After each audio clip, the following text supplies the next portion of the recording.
Vamos analisar aqui o segredo da genialidade por trás do Ryan Santos. E quando eu fiz essa análise profunda sobre o conteúdo do Ryan, estudando a embalagem dele, estratégia de conteúdo, os dados, quanto que ele ganha, onde ele ganha dinheiro, as principais fontes de renda, eu descobri um segredo profundo que envolve uma das empresas do Ryan Santos, que eu acho que você nunca ouviu falar, que é essa Jack Media.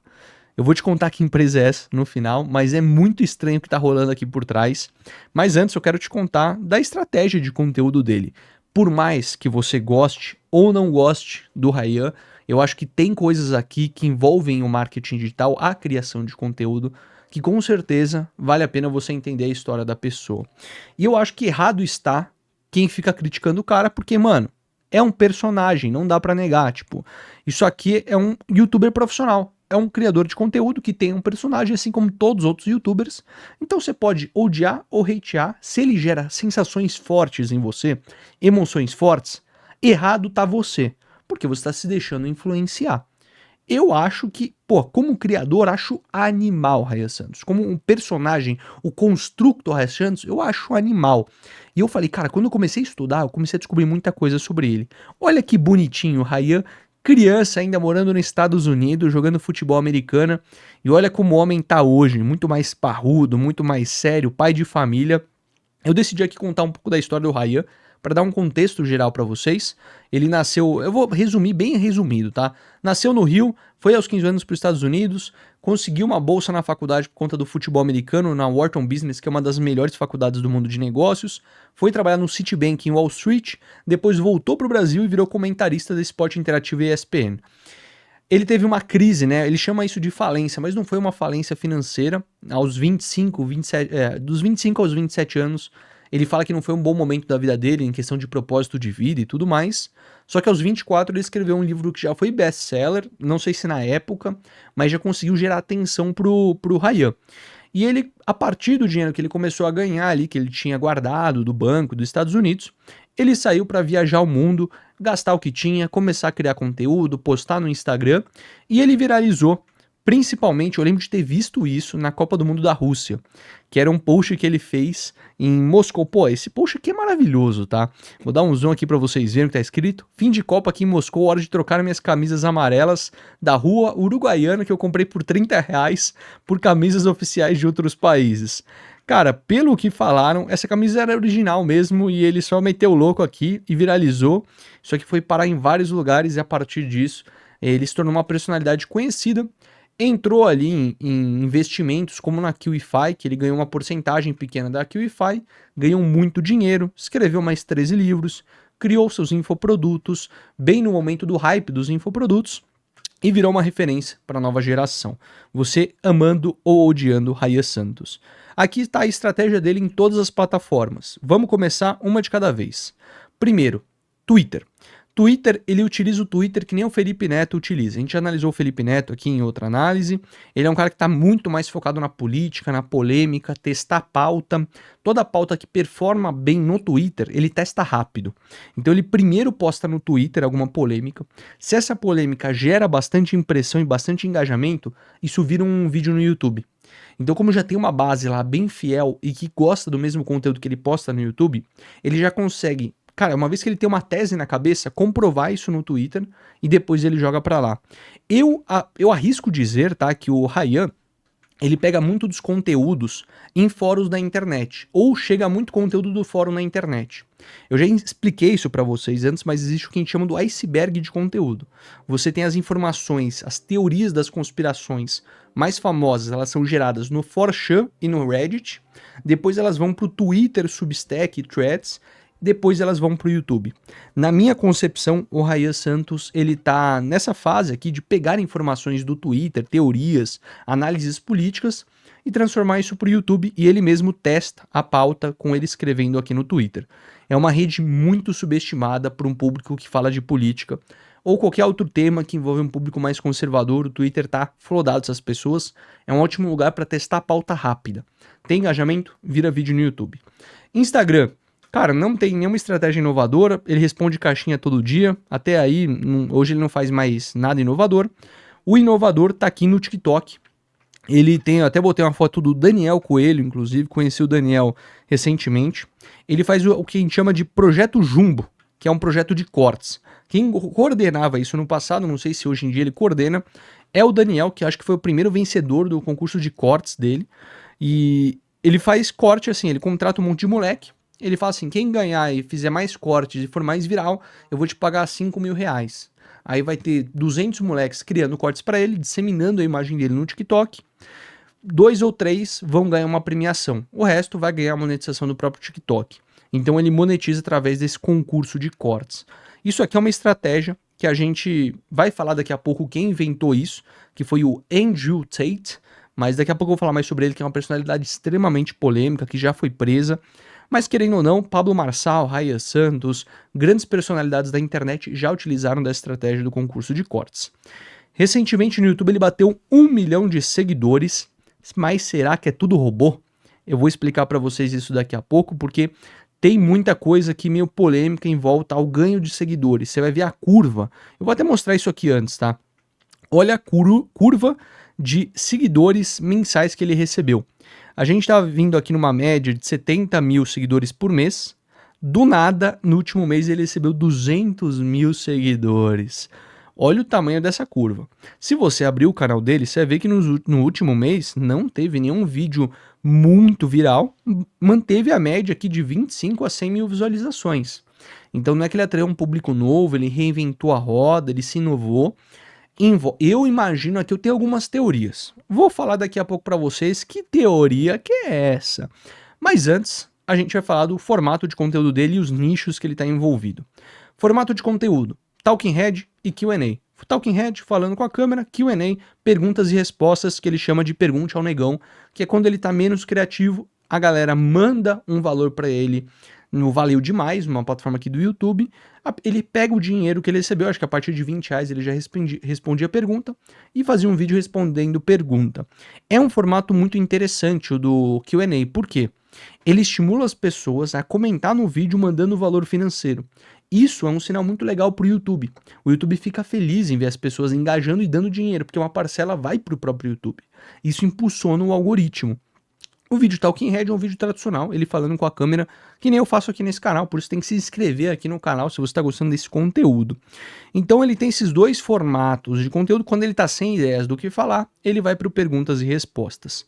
Enquanto ao nicho, é mais interessante ainda, porque ele tem múltiplos nichos. Olha quantos tem aqui na tela, eu vou até aumentar para vocês verem a quantidade de nicho. Mas tem algo interessante aqui nessa questão. Por quê? Ele fala de nomadismo digital, marketing digital, empreendedorismo, finanças, produtividade, política e desenvolvimento pessoal. Só que, no mundo, se você parar e reparar, existem apenas 3 grandes nichos, que é saúde, relacionamento e riqueza. Ele consegue transitar por 2, que é relacionamento e riqueza. Ele fala muito de masculinidade, relação com mulheres, essa pegada. Não sei se eu posso caracterizar Red Pill, tá? Eu não conheço esse movimento. Mas ele envolve normalmente os 3 nichos. Ele já fala de saúde depois, já chegou a falar de dieta, de treino, ele já chegou a mencionar isso em alguns vídeos. E ele é um cara que ele é muito variável. Como ele é uma personalidade muito única, ele consegue transitar por diversos nichos. E ele consegue fazer uma estratégia que eu acho maravilhosa, que é natural ter uma sazonalidade no ano, e eu percebo isso com o meu conteúdo, que é mais de marketing digital. Eu percebo que o meu conteúdo ele dá uma caída em um período do ano. E tem conteúdos de finanças, empreendedorismos, que eles vão bem no período que o marketing digital vai mal. Como ele transita por vários nichos, ele é um cara muito bem entendido, ele sabe quando utilizar cada tipo de conteúdo. Se falar de marketing digital tá funcionando agora, ele volta para marketing digital. Ah não, agora deu a Lei Magnitsky lá do Alexandre de Moraes. Vou falar de política. Ah, não tá falando nem de política nem de marketing. Ah, então eu vou falar de produtividade, que é um tema que sempre funciona. Então ele é um cara que consegue transitar bem por vários subnichos. Mas todos esses subnichos se conversam. Se você pegar a persona que consome do Ryan, e eu fiz um estudo aprofundado aqui da persona do Ryan Santos, da linha de comunicação dele, que eu vou explicar daqui a pouco, mas a maioria dessas informações vai estar mais completa no Clube de Criadores, tá? Que é meu produto digital. Eu libero todo esse mapa mental com todas as análises que eu faço, análise de nicho, análise de personalidades. Recentemente eu comecei a fazer análises de nicho para o clube. Então eu vou pegar um nicho como negócio de empreendedorismo, saúde e fitness, e eu vou te explicar como se diferenciar num nicho. E aí eu ensino vocês, isso aqui é um conteúdo exclusivo do Clube de Criadores. A ideia é que eu faça isso para o nicho fitness, tecnologia, vlog, psicologia. Todos os nichos eu vou deixar bem personalizado uma aula dentro do Clube de Criadores. E todos esses mapas mentais, tudo isso que você está vendo aqui é liberado uma vez que você entra por lá também. Voltando, então, ele tem essa variação de nichos, a frequência de vídeos ele posta todo dia e duração de vídeo acima dos 15 minutos. Você vê aqui que nenhum dos vídeos tem menos do que 15 minutos. Ele é um cara que já percebeu o movimento de vídeos longos e ele é muito bom em improvisar o conteúdo dele, por mais que tenha uns bullet points que ele vai passando durante o vídeo, uma teoria que ele escreve no caderno antes.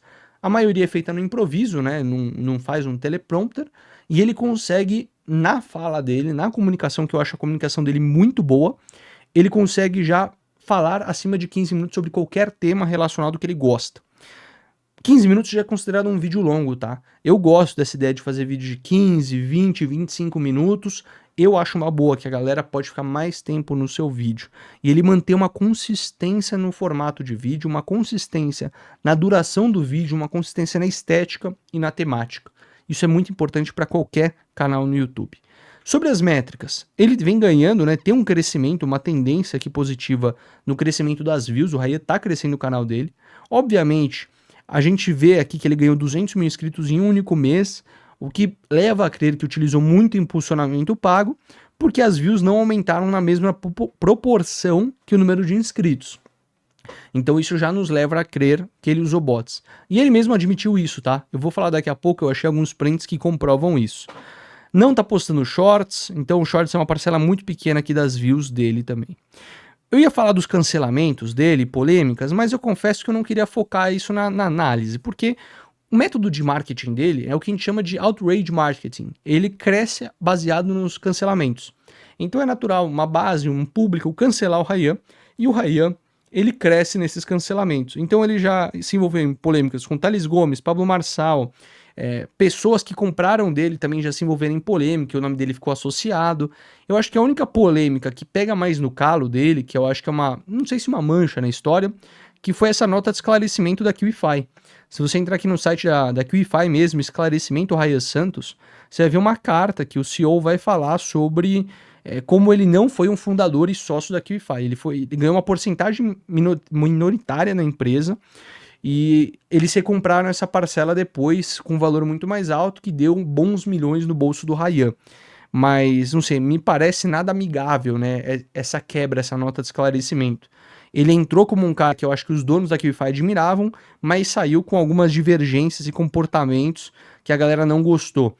Às vezes receberam pressões de acionistas também, que eles tiveram que fazer isso e tiveram que romper com o Ryan. Não dá para saber. Esse mundo por dentro, né, das empresas privadas é muito obscuro. Às vezes um fundo que investia na QIFI não gostava do Ryan e os sócios tiveram que recomprar e estabelecer essa nota. Ou às vezes ele teve uma ruptura com os sócios. Isso confesso que é a parte mais sombria que eu percebi na história, que é mais mal contada. Porque ele sempre fala da QIFI, a plataforma de venda de cursos que ele utiliza, inclusive o Clube de Criadores está na QIFI. Caso vocês queiram saber essa informação, né? Não que eu goste, não que eu não desgoste, eu nunca tive problema com a QIFI, mas a gente não sabe o que realmente aconteceu. Foi a única coisa que eu não achei muita informação sobre. Se alguém tiver informações privilegiadas, por favor, estamos esperando as nossas fontes. Vamos analisar agora o YouTube dele. Tentei analisar o título, o thumbnail e o vídeo dele. Cara, ele mantém uma consistência, um padrão muito parecido um com o outro, vídeo sem muita produção. Ele é um cara que é multimilionário, tem empresa, deve ter um monte de gente que trabalha para ele, e mesmo assim ele faz tudo sozinho, o que nos traz uma conexão com ele. É difícil você ver um empresário que tem esse nível de conexão mais pessoal. Se a gente abre, sei lá, o canal do Thales Gomes, que é um cara que ele não gosta, por exemplo, que está no hype também, são estratégias diferentes, tá? Mas o YouTube do Thales Gomes é uma merda. Eu considero como estrategista de YouTube uma merda. Pra mim, o Ryan faz um YouTube muito melhor que o Thales. Que o Thales, o que ele fez? Ele contratou um time de social media, de filmmaker, de editor. Eu conheço todo mundo desse time. E eu gosto dos profissionais. Só que como estratégia de YouTube, cara, fica muito distante. Tipo, tem uma média de visualizações bem baixa. Você tem aqui alguns que pegam maiores que o outro, mas ainda é bem baixa, né? a média de views dele. E é um negócio muito bem produzido, cinematográfico. É claro que ele quer aparentar outra coisa. Ele se distancia um pouco do público médio. O Ryan já é um cara que é, mano, gente como a gente. Isso aqui é muito interessante. Ele utiliza muitos... Vou aqui abordar os títulos primeiro. Vamos analisar os títulos do Ryan. Para mim é o que ele faz de melhor. É o título, é a copy, é o que ele escreve. Porque como ele não tem uma thumbnail produzida, ele só bota um print do vídeo, o que ele escreve aqui vai gerar a taxa de cliques dele. Se você gostar ou não gostar do tema, se você se sentir atraído ou não pelo título, você vai clicar ou não no vídeo. Então o que ele gera aqui sempre é o absurdismo. Ele bota algo muito absurdo, como esses dois aqui, ó. Esses dois aqui, eu confesso que eu nem vou ficar lendo, eu vou convidar vocês a ler, caso você tenha um estômago cheio. Mas assim, são títulos bem apelativos, bem absurdos para pegar a pessoa no choque mesmo. É o outrage marketing, é um negócio pra você ficar chocado mesmo com o que está vendo na tela. Você fala, mano, alguém fez um vídeo sobre isso. Que loucura, né? Enfim, ele é muito cru nas palavras, muito direto ao ponto, não utiliza termo difícil. Ele é um cara que, pô, ele escreve simples, mas escreve muito bem. Ele consegue ter uma leitura do público dele, do jovem ambicioso, do jovem conservador, que é muito único. Ele não precisa inventar muita moda no título, não precisa copiar um título da gringa. Ele pode ser apenas ele com um título muito forte e poderoso, que funciona principalmente porque ele é ele. Se você tentar fazer esses mesmos títulos, você sem a autoridade prévia do Ryan, eu honestamente acho que não vai funcionar. Eu acho que você já tem que ter uma construção de longo prazo no YouTube para você poder chegar nesse nível que ele está hoje. Tem gente que assiste o vídeo dele só porque é o Ryan. Literalmente, não importa o tema, ele quer ver o Ryan, isso é o mais importante. Só que mesmo assim, ele é um cara estrategista. Então, tem formatos de vídeo, esse aqui eu peguei os vídeos em alta dele. Você consegue ver uns padrões. Os padrões de título são: o que eu faria se eu tivesse 20 anos? O que eu faria se eu estivesse começando no marketing? O que eu faria se eu estivesse começando a empreender? Templates que ele faz o tempo todo. Lista também, o lista é o que mais funciona para ele. 5 conselhos para todo homem, 5 conselhos para todo empreendedor, tá, né? Ele escolhe a persona que ele quer atingir no vídeo. O fim do marketing digital, o fim da inteligência artificial, também bem clickbait mesmo. E a próxima onda. A próxima onda do digital, tanto que virou uma piada, né? Pô, eu não aguento mais receber vídeo me perguntando o que é a próxima onda do digital. E aqui o Ryan, não sei se esse vídeo vai chegar nele, eu ficaria muito feliz se esse vídeo chegasse nele, porque foi um cara que, mano, em algum momento da minha vida eu já ouvi ele, e ele tem uma referência muito parecida com a minha. Eu e ele, a gente gosta de um cara, que eu até fiquei impressionado quando descobri que ele gostava desse cara, que eu sou muito fã e é uma das minhas principais referências também na vida. E em algum momento fez muito sentido o que o Ryan falava pra mim. E hoje em dia eu não acompanho tanto, mas eu gostaria muito, por exemplo, que ele viesse no nosso podcast, o A Próxima Onda, que é o podcast do youtuber favorito dele, do Bruno Fagion, pô. O Ryan Santos tá reagindo, Bruno. Já reagiu mais de 5 vídeos do Bruno. Bruno, amigo meu, como vocês sabem, a gente tem um podcast junto, que é o A Próxima Onda. Então, o Ryan, ele fez tantos vídeos da Próxima Onda, que o próprio Bruno Fagion, gente, eu e o Bruno, a gente tava numa academia de boxe, eu levei ele pra treinar boxe comigo, e a gente falou assim, pô, Johnny, qual que vai ser o nome do nosso podcast? E daí a gente foi treinar boxe, começou a treinar, e o Bruno chegou pra mim e falou assim, Johnny, já sei. E se a gente chamar de A Próxima Onda, por causa do Ryan, que ele fala a próxima onda do digital, e a gente chamar nosso podcast de A Próxima Onda. Então, nosso nome, uma curiosidade, foi influenciado pelo Ryan, por esses vídeos do Ryan do A Próxima Onda, que sempre foram vídeos que performaram bem no canal dele. Então, virou A Próxima Onda do marketing digital, A Próxima Onda, virou o nome do nosso podcast. Seria uma honra entrevistar o Ryan Santos no A Próxima Onda. Pô, ele vai estar com o Brunão lá, que é o youtuber preferido dele. Ele, se um dia me conhecer, aí, pô, vou ficar feliz demais. Se quiser comprar o podcast também, vendo uma participação societária, aí pra ele, tem aqui, ó, vai comprar na planta, porque esse podcast vai ser o melhor podcast de negócios e empreendedorismo do Brasil em breve. A gente já viralizou alguns vídeos aqui, então tá aí a oportunidade, hein? Tô fazendo pitch de vendas aqui, hein? Vai para mais uma empresa do seu portfólio. Thumbnail. Cara, thumbnail não tem que analisar, é uma foto dele, bem cru, ele mantém uma consistência ao longo do tempo. Acho que o que muda muito aqui é o local da foto e a reação dele, que é muito única sempre. Sempre são lugares, cara, você tem aqui desde o... Eu não sei se é Morro do Alemão, Complexo do Alemão que ele mora, ou se é outra comunidade, tá? Mas tem aqui uma foto da casa dele, com a avó dele atrás, tem ele na Times Square, ele aqui no estacionamento do estádio de Los Angeles, tipo, é assustador, é assustador. Enfim, esse aqui é a análise da thumbnail dele. E sobre o vídeo, aqui que vem a análise mais interessante. Coisas que eu gosto que o Ryan faz. Vou dar um zoom aqui para vocês poderem ler, mas se quiser só ouve aqui eu falando. Primeiro, ele tem piadas internas com a comunidade. Então, se entrar nos comentários do vídeo do Ryan, é muito engraçado. A comunidade zoando ele pega pilha. E isso gera uma piada interna e gera um senso de comunidade muito importante. Eu duvido que ele realmente pegue pilha, tá? Ele é um personagem, não é um cara inteligente. Pô, você me falar que o Ryan não é um cara inteligente, é loucura. O cara, mano, é um gênio, é um personagem, ele faz tudo isso pensado milimetricamente. Então essa piada do sociólogo, bissexual, milionário com o YouTube, milionário com umas coisas absurdas, a galera vai comentando ali no negócio e vira uma piada interna da comunidade que reforça o senso de comunidade. Gancho do vídeo dele sempre começa com alguma declaração polêmica, alguma menção de uma personalidade conhecida, ou até mesmo uma pergunta provocativa ou uma observação bem narcísica. Isso é muito bom para gerar um hook inicial forte na pessoa. Ele é um cara muito criativo, então nos vídeos dele você percebe que ele conecta ideias que ninguém mais conecta. Ele vai conectar o Monark com o maior jogador de tênis da história, com o Djokovic, e vai conectar com o Alexandre de Moraes. Ele vai conectar 3 personalidades nada a ver, ou com a novela Vale Tudo. Ele vai conectar tudo junto e ele consegue fazer uma linha de raciocínio que até faz sentido na cabeça dele. E que eu vejo e falo assim, mano, da onde que ele surgiu com essas ideias? Eu acho muito louco isso. Enfim, ele mesmo fala que a negatividade atrai muito público. Então sempre que ele quer farmar view, quer conseguir mais view, você botar medo na sua audiência, botar que o mundo vai acabar, que você precisa tomar, que você precisa comprar Bitcoin, que você precisa começar a criar conteúdo, quando você gera essa urgência, esse medo no indivíduo, é muito melhor. Tanto que ele teve até uma crise, né, de identidade nos últimos anos, que ele falou que ele já não queria mais gerar isso na audiência dele, porque ele sentia que isso era danoso para a audiência, mesmo que ele pegasse menos view. É claro que ele não acabou, né, ele sempre, vez ou outra, faz um vídeo um pouco mais negativo, o que é natural. E ele também faz parte da economia da idolatria. Então ele é um cara que percebeu que para você ganhar atenção no mundo moderno, não basta você ser um conteúdo útil. E eu vou muito na contramão. Eu ainda acredito que o conteúdo que eu faço aqui para vocês é um conteúdo muito útil. Que o que eu passo para vocês tem algum valor agregado e que um dia vocês vão me recompensar comprando algum produto meu, por exemplo. É a teoria da recompensa, né? Quem falava muito disso era o Gary Vee, por exemplo, que foi a última análise que a gente fez, inclusive, foi a do Gary Vee, que era do livro dele, Jab, Jab, Hook, que é o livro que você dá muito conteúdo grátis para alguém comprar de você.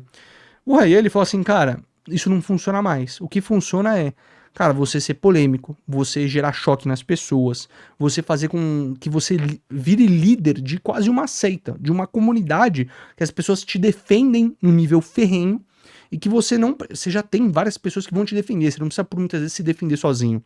Você vai ter uma comunidade com você vai ser o líder dessa comunidade. Você vai ser idolatrado. Ele percebeu isso, faz isso com maestria como o personagem dele. Eu ainda não tenho essa... Eu não sei, eu ainda não abri tantas pernas pro sistema. Espero um dia ter essa coragem. É difícil, tá? Mas as características desse marketing outrage que eu mencionei pra vocês é não se preocupar com a sua reputação, porque reputação é uma grande mentira que foi contada na internet, de você, precisa manter a sua reputação, tá? Você vai ser líder de uma tribo com opiniões polêmicas, você vai ser cancelado para crescer, que é uma estratégia de crescimento. E aí que vem interessante, ele é um cara corajoso pra cacete, ele é um cara que, pô, ele conquistou coisas incríveis. E muita gente ainda chama ele de arrogante, porque é o padrão da outrage economy, que toda vez que a pessoa não gosta de você, ela te chama de arrogante. Toda vez que a pessoa gosta de você, ela te chama de corajoso ou de uma pessoa bem resolvida. Então sempre fica nesse limbo, né? Daí você pode escolher aonde você quer chamar o Ryan. Eu honestamente não consigo ver nenhuma dessas figuras. Eu adoraria trocar uma ideia com ele fora das câmeras pra ver como ele é. Eu nunca conheci. Todas as pessoas próximas que eu conheci, que conheceram ele pessoalmente, eu acho que conheci 2 pessoas que conhecem ele pessoalmente, falam que, cara, é outra pessoa, tipo, super gente boa. Vamos entrar no Analytics. A gente conseguiu aqui uns vídeos que ele menciona do Analytics, é do mês de março esse vídeo que ele postou. E aqui que tá a teoria, né, da compra de seguidores. Lembra que eu falei aqui dos 200 mil seguidores em um mês? Isso foi no último mês, agora para ele bater 1 milhão de seguidores, para ele ganhar a plaquinha de 1 milhão. Agora, esse vídeo é de março, ele ainda não tinha 1 milhão de seguidores.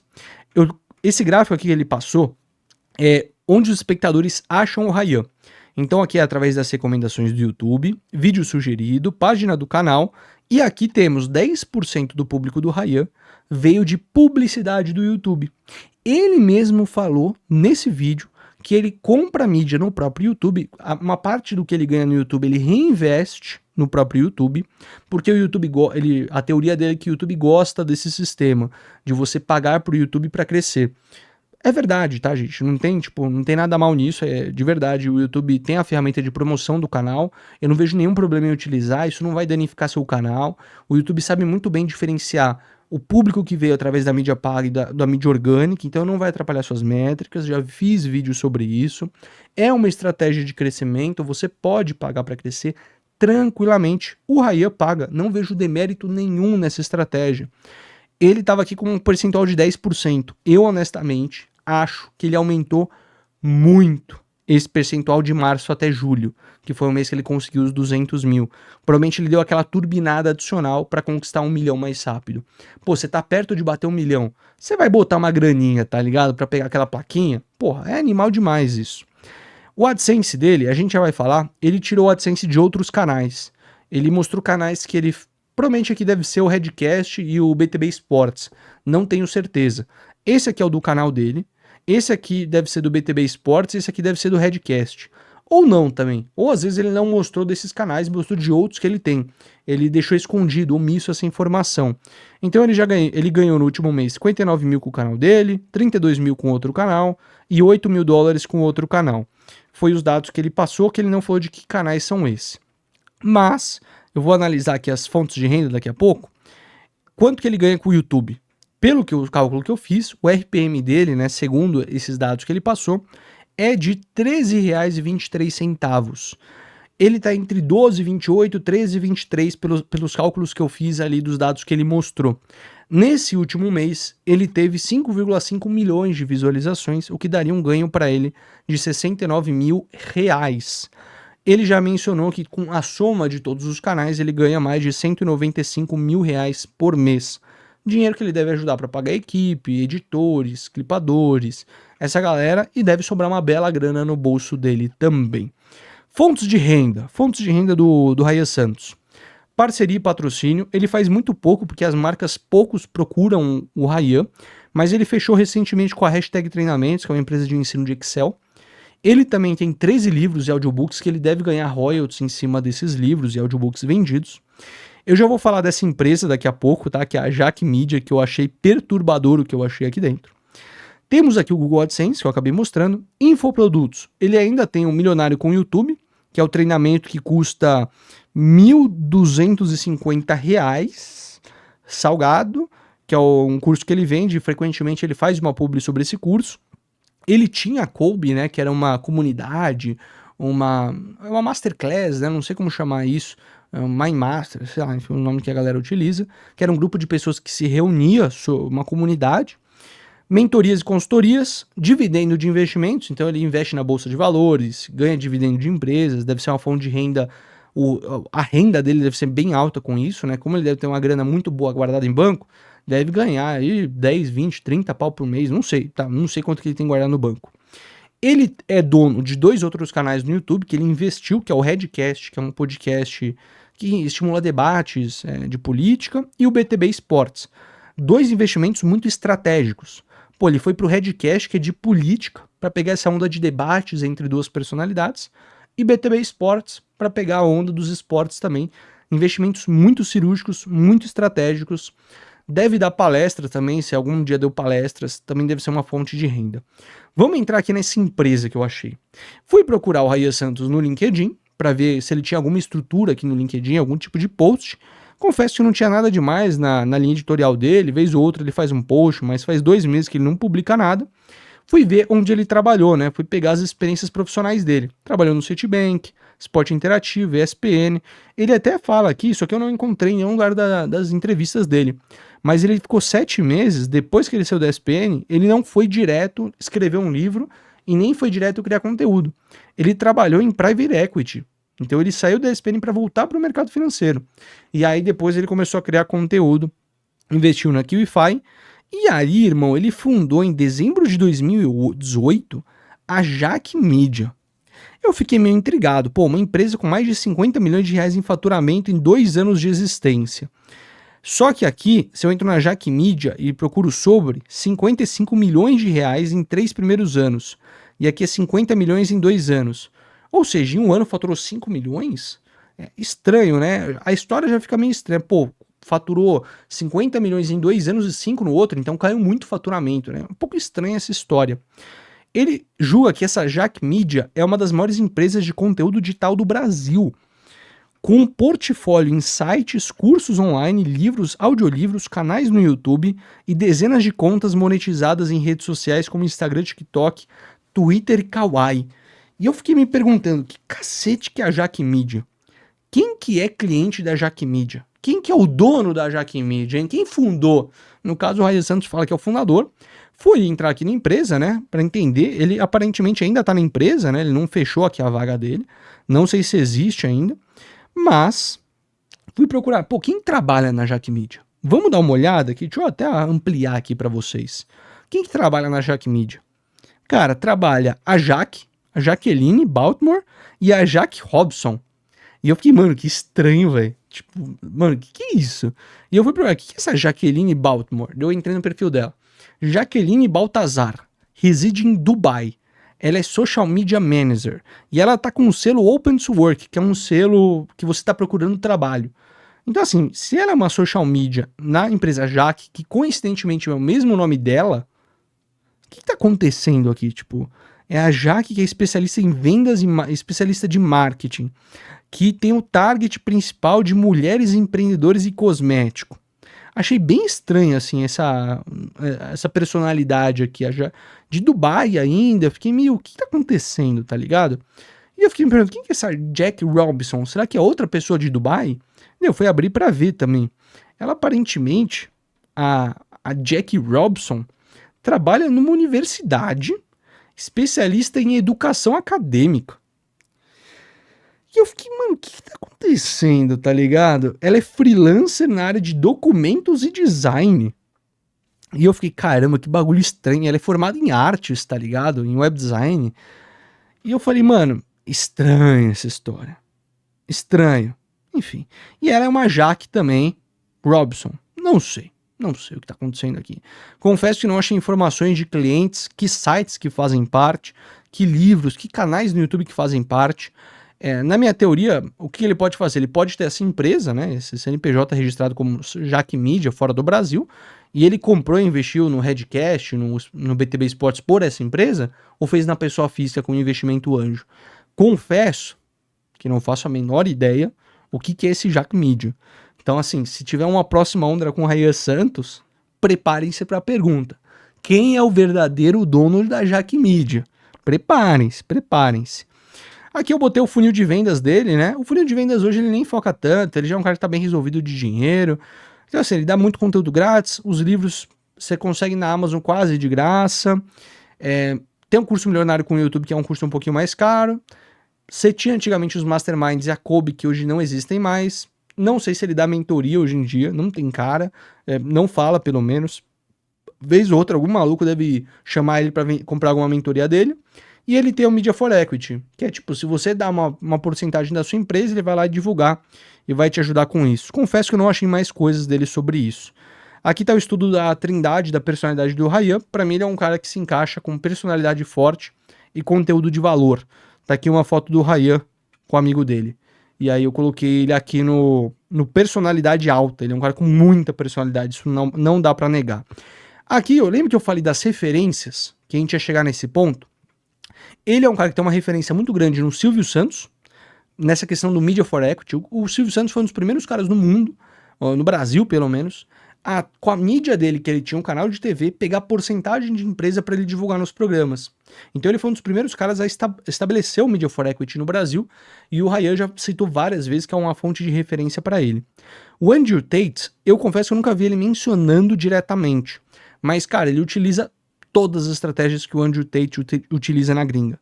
A diferença é que o Andrew Tate ele levou para outro patamar. Ele já foi preso, ele é um cara, mano, maluco das ideias, fala os maiores absurdos que a internet já viu. Se você botar o Rayan perto do Andrew Tate, assim, é outros caralho, tá? Outros caralho. Mas é um cara muito pautado na negatividade, construção na comunidade. Ele, o Andrew Tate, é mais até comparado na construção de uma seita. Tipo, a galera que segue o Angel, cara, é impressionante, é uma seita de pessoas. É assustador o que esse cara fez. Ele também tem o Mari Schwartzman, que eu tinha que mencionar aqui, que foi um dos principais mentores para ele no começo. Fala de espiritualidade, manipulação de energia, finanças, muitas teorias que ele aprendeu foi com o Mário Schwartzman.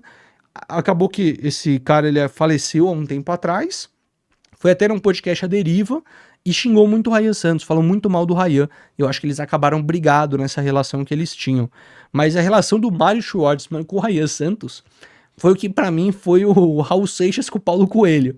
É uma relação de mentoria e de ajuda entre si que quebrou num desvínculo pessoal. Falando em Paulo Coelho, esse senhorzinho que está aqui é o Paulo Coelho, que é uma das maiores referências na minha vida. Eu adoro o Paulo Coelho. Ele escreveu um livro que é O Alquimista. O Alquimista é um livro muito simples, é uma fábula sobre propósito de vida, que eu confesso que só vai funcionar se você ler no momento certo da sua vida. Só vai funcionar se você estiver no momento de busca de propósito. O livro vai fazer muito sentido para você. Tirando isso, Paulo Coelho tem diversos outros bons livros, como Diário de um Mago. Cara, eu adoro Paulo Coelho. Muita gente critica, muita gente fala que é uma literatura ruim. Foda-se. Eu adoro Paulo Coelho, eu acho incrível. As músicas que ele escreveu com o Raul Seixas, pra mim, foram uma das maiores referências da minha vida. Eu adoro o Raul, eu tenho tatuado até hoje o símbolo da alternativa, a sociedade alternativa. As letras que ele escreve pra mim é magnífico. É um cara super sábio. É o maior escritor brasileiro de todos os tempos. É o cara que vendeu mais cópias de livro, assim. Ele é um cara tão reconhecido quanto a J.K. Rowling, fora do Brasil. Se eu não me engano, é o livro um dos livros mais traduzidos do mundo, é o próprio Alquimista. Você encontra em qualquer país que você for viajar, você encontra o Alquimista lá. É um baita livro, tá? É um baita livro. É uma baita história. Toda a bibliografia dele é incrível. E, pô, pra quem nunca ouviu, Gita, Maluco Beleza, eu acho que nem é dele. Mas Gita, pô, tem várias músicas que ele tem. Tente Outra Vez, se eu não me engano, é dele também, com o Raul. Pô, Ouro de Touro. Cara, tem um monte de música que ele escreveu com o Raul Seixas que virou hinos para legiões pra pessoas como eu, que fui muito inspirado. Tem até o disco aqui do Raul Seixas do outro lado, de tanto que eu gosto dele. Acho que a diferença para mim do Ryan é que eu adoro tatuagem. Eu não acho que tatuagem é satânico nem nada do tipo. Então, assim, foi um cara que me inspirou muito, apesar das tatuagens. Foi um cara que me inspirou muito, gosto de muitas coisas que ele falou, em algum momento fez muito sentido pra mim. Já fiz análise de uma pessoa que eu acho que se o Ryan Santos emulasse o que o Alex Hormozzi tá fazendo nos Estados Unidos, o Alex Hormozzi ele vai juntar um patrimônio, a gente já tá estipulando, que ele chegue em até 2030 com 1,2 bilhões de patrimônio em dólar. Ele vai ser o maior youtuber de empreendedorismo do mundo. E eu já fiz uma análise do Alex Hormozzi aqui nesse canal, explicando como que ele já se tornou o maior do mundo, o maior influencer do mundo de empreendedorismo, e como ele vai se tornar o segundo youtuber bilionário no nosso YouTube maravilhoso. Então eu vou deixar o vídeo aqui para vocês assistirem, caso vocês queiram. É isso, hein? A tatuagem de borboleta eu escondi. Ela tá escondida. Eu não consigo mostrar em câmera para vocês.